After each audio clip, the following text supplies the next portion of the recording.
नमस्कार. आज आपण बनवणार आहोत उकडीचे मोदक.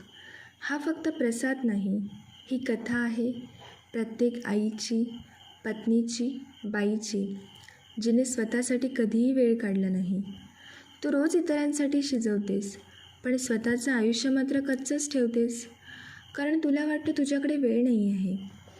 पण मला सांग, वेळ तर तूच तयार करू शकतेस ना.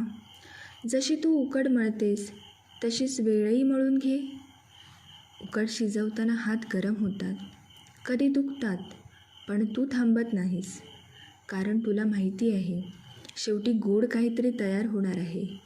आणि तसंच आयुष्यही आहे. थोडं तापतं, थोडं दुखतं, पण जर आपण धीर धरला ना तर शेवटी गोड यश आपल्या वाट्याला येतं.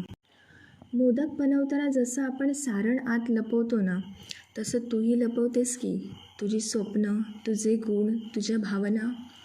पण कधी स्वतःलाच विचारलंस का, मी का नाही जगू शकत माझं स्वप्न? तू जेवढं दुसऱ्यांसाठी करतेस ना, त्याच्या अर्धही जरी स्वतःसाठी केलंस तर जग तुझ्याकडे पाहून थक्क होईल. कधी कधी तू हसतेस, पण आतून थकलेली असतेस. कोणी विचारत नाही तू ठीक आहेस का, पण आज मी तुला विचारते, तू स्वतःसाठी काय करतेस?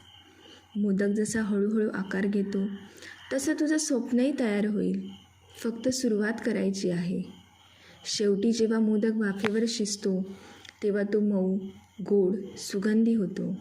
तसंच तुझं आयुष्यही होईल. फक्त स्वतःवर विश्वास ठेव. तू जेवढं घराला आकार देतेस ना, तेवढंच जर स्वतःच्या भविष्याला दिलंस तर जग तुला देवी म्हणून ओळखेल. कधी तुझ्या डोळ्यातून आलेलं पाणी पुसून स्वतःला सांग, हो, मी पण काहीतरी करू शकते. कदाचित लहानशा गोष्टीपासून सुरुवात कर. स्वतःचा छोटा व्यवसाय, YouTube channel, baking class, tiffin service, काहीही, पण ते तुझं असावं.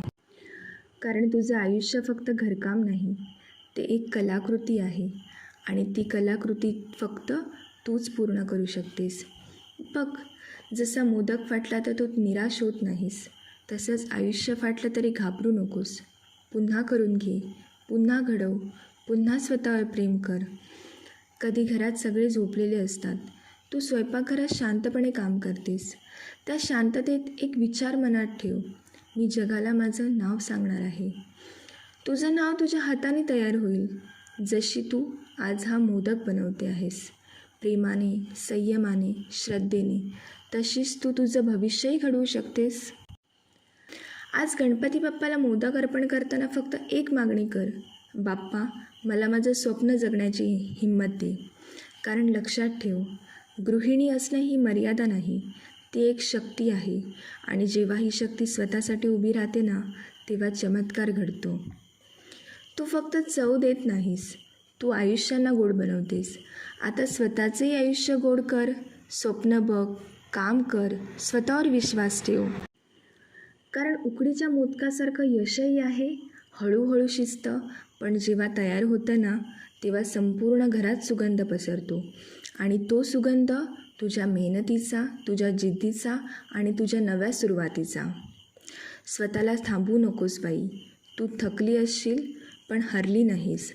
आता वेळ आली आहे उठायची, स्वतःसाठी जगायची आणि तुझं नाव जगाला सांगायची. धन्यवाद.